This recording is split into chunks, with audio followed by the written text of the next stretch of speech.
Hey guys, it's Christy and welcome back to my channel. Thank you so much for joining me. Today we have an all new review and wear test of the new Patrick Ta Major Skin Cream Foundation and Finishing Powder Duo. So before we get into it, I hope you'll consider subscribing to my channel before you leave. Give this video a thumbs up if you enjoy, and let's get into it. Alright guys, I am so excited for this one because I love everything Patrick Ta has released so far that I've been able to try out. I think he's a genius. So this is very on brand for him. So again, this is the new Cream Foundation and Finishing Powder Duo.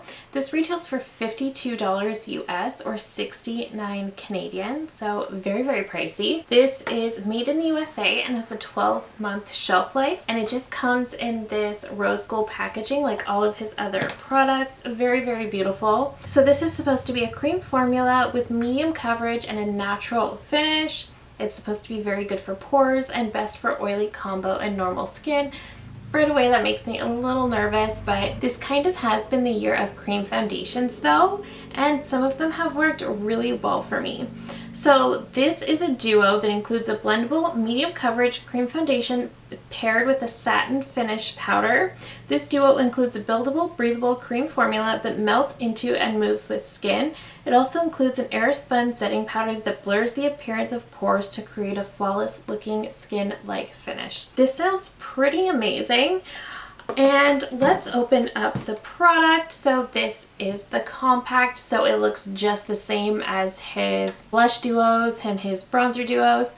So very, very beautiful. You just open it up and you get the cream product right here and you get the powder here. And I did pick up the shade 1 Fair, so this is the lightest shade they have. I found the shade range to be a little bit confusing, but this is supposed to be fair with a pink undertone, so I thought this would work the very, very best. This just sounds really great. I'm just gonna pin my hair back and then we will get to putting this on the face. And just like my other wear tests, I do want to do one side with primer and powder, the other side without.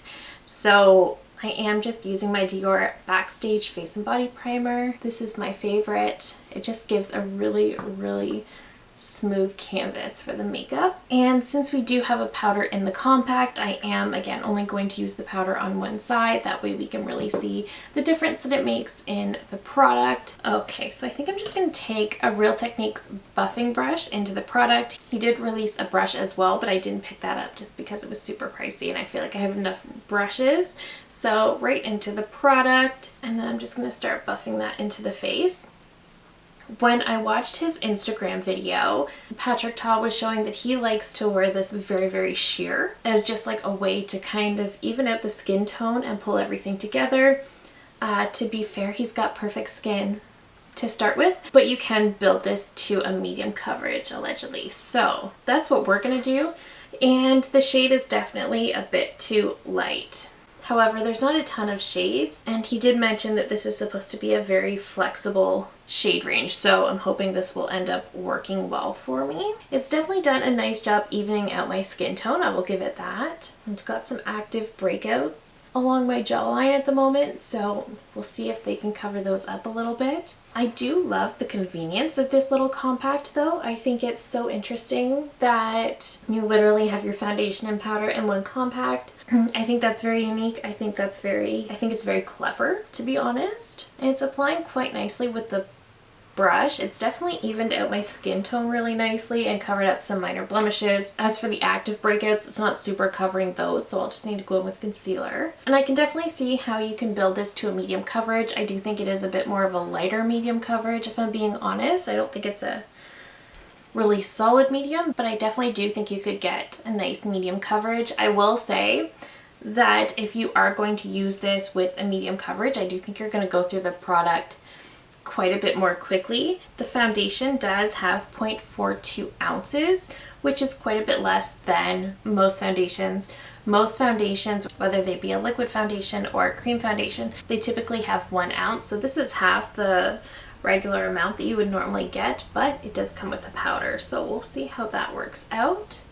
So far, I really like how it looks on the skin. We've definitely built it to a pretty medium coverage. I wouldn't say it's a strong medium, but it does look pretty nice. I would say it almost looks kind of radiant. It's got like a nice luminosity to it. It doesn't feel heavy at all. It feels super lightweight, very comfortable on the skin, and it's definitely not tacky. It feels more just like I have a nice moisturizer on the skin, so I like that.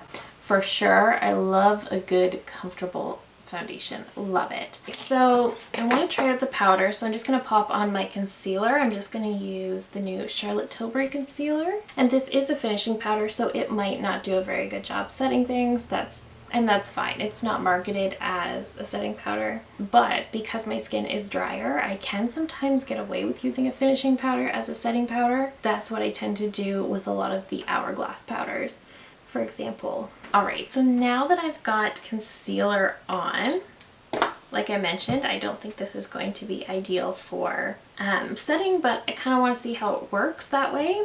So I am going to take my puff right into the product. I do feel like it kind of set my concealer pretty well. I am going to set this under eye, but I'm not going to do any powder on this side of my face. So the powder looks like it did a really, really nice job setting down my under eye concealer. I'll let you guys know later, obviously, if it does end up creasing really badly, but it does look really, really nice. Under the eyes, it's very, very lightweight, and I'm thinking it's a very finely milled powder. So I think now I'm going to take a brush right into the powder, and then I'm just going to go on this side of my face. I am noticing a certain luminosity right in the middle of my face. There's definitely a certain radiance to the product, which I really do enjoy. Okay, so I am noticing a very noticeable difference when I use the powder. Interesting. Here's what I'm noticing right away. So on my forehead, on the side that is not set, this foundation went immediately right into my forehead lines. And then on the side where I did use the powder, it looks beautiful under my eyes. But I feel like this area right here, it kind of made everything settle right into the pores. I think this side that I didn't use the powder looks better, with the exception of my forehead. My skin on this side just seems to look better. Okay, let me pop off camera, finish the rest of my makeup, and I will be right back to get this wear test started. Alright guys, so the rest of the makeup is on, and so far so good.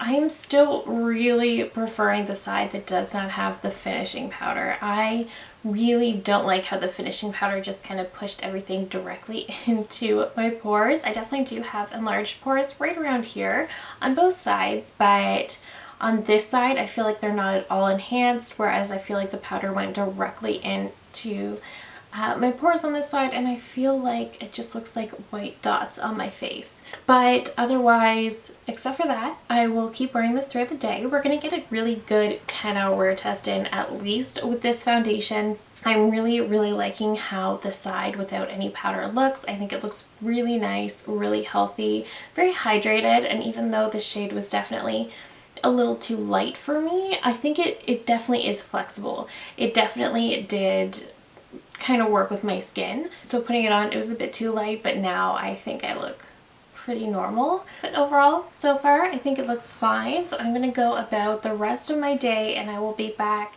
to give you guys my final thoughts, and we will compare this new cream foundation to some of the others in my collection. Alright guys, so we are now at the very end of the day, and I feel like I have a lot of thoughts. First off, this foundation looked really beautiful when I first applied it.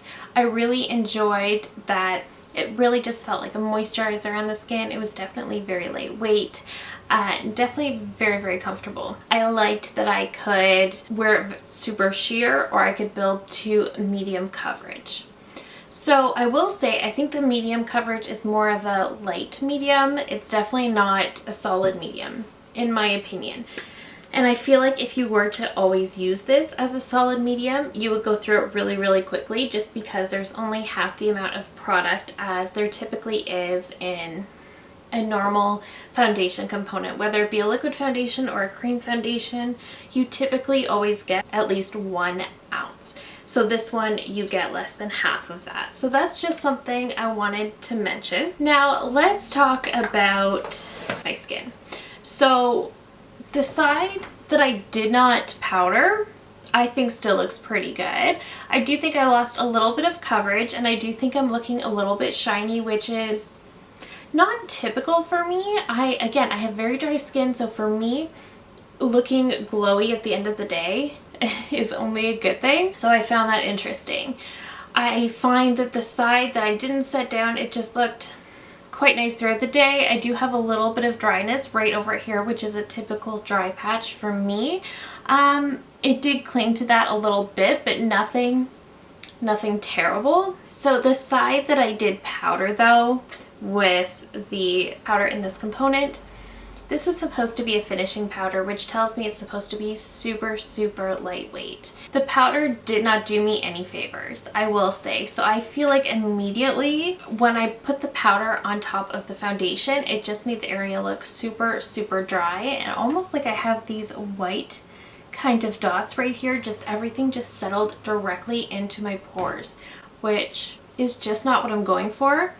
And then under my eyes, I wasn't expecting this to do the most because it is a finishing powder, and it didn't. They look okay, but my concealer definitely creased pretty badly. So I will not be using this powder to set my concealer again, and I honestly don't think I would use this powder to set this foundation down again.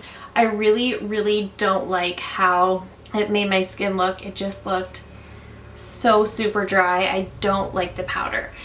I think the person who may enjoy this powder would be somebody with perhaps an oilier skin type, but the powder is not it for me.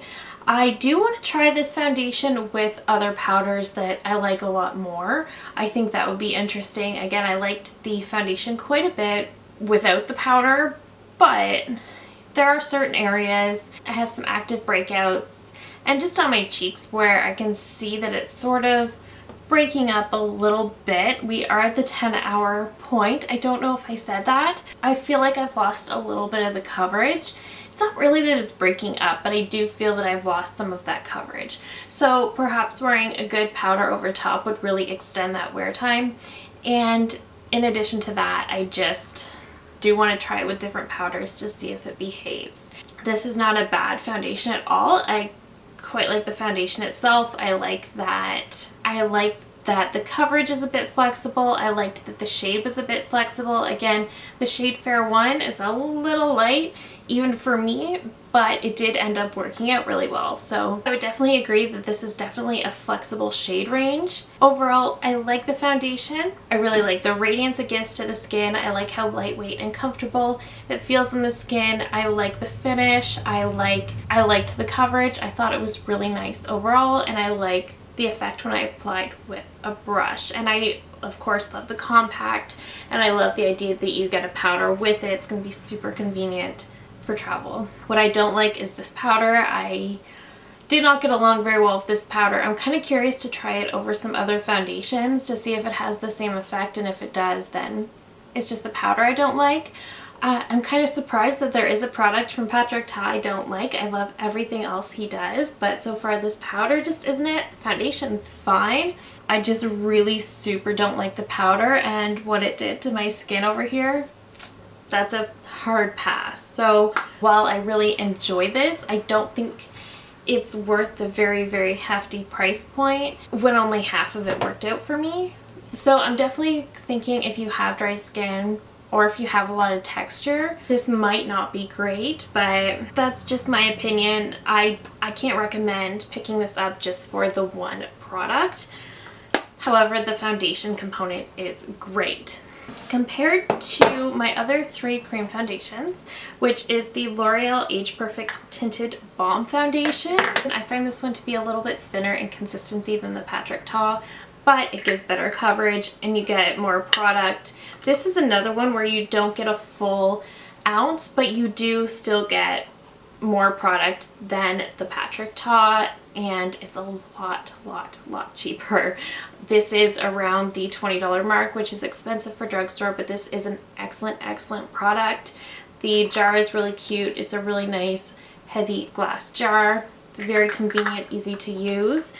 The Wayne Goss foundation that I also tried earlier in the year, I also really like. My only problem with this one is that I totally got the wrong shade. But this one is, I would say this one is the one that is most similar in effect to the Patrick Ta. It's the most similar in consistency. They've both got that same thickness. They both feel very similar on the skin.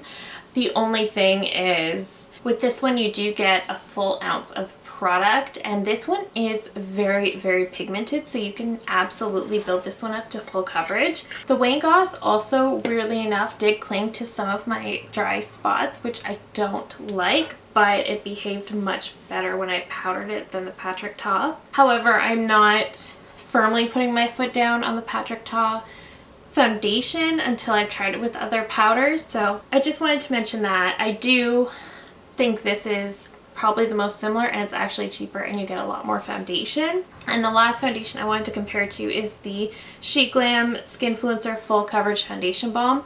This is incredible. I do have wear tests up of all three of these. The She Glam is definitely the most creamy. It's the thickest of all of them. It's going to give you the most coverage, whereas the L'Oreal and the Wayne Goss are definitely solid medium buildable, and the Patrick Ta is more light to light medium.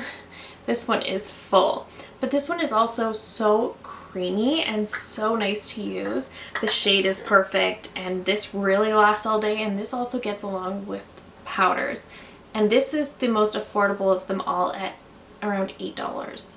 So, I mean, it really depends on your foundation preferences. If you prefer a lot more coverage, this one's great. If you're preferring a more light to medium, the Wayne Goss is fabulous, and so is the L'Oreal. So overall, the foundation I like, the powder I don't, but I'm going to keep trying the foundation with different powders in general, because I kind of want to see if it's a combination of the two of them together, or if it's perhaps it's just that powder. I don't know. So I do want to try the foundation with different powders to see how it works out. Overall, I like the foundation. It's just the powder that's not a hit for me, but I will continue to try it out. I'm hoping I can make this work somehow, because it was very expensive for something to not work. So we're going to keep trying, but overall, foundation good, the powder not great. I do also hope to see a liquid foundation from him sometime in the future, because I think that would be easier for my skin to work with. That is it for this foundation review. Thank you so very much for watching. If you're new here, I hope you'll consider subscribing before you go. I do upload at least 3 new videos every single week. And that is it for me today. Thank you again so very much for watching, and I will see you in my next one. Bye!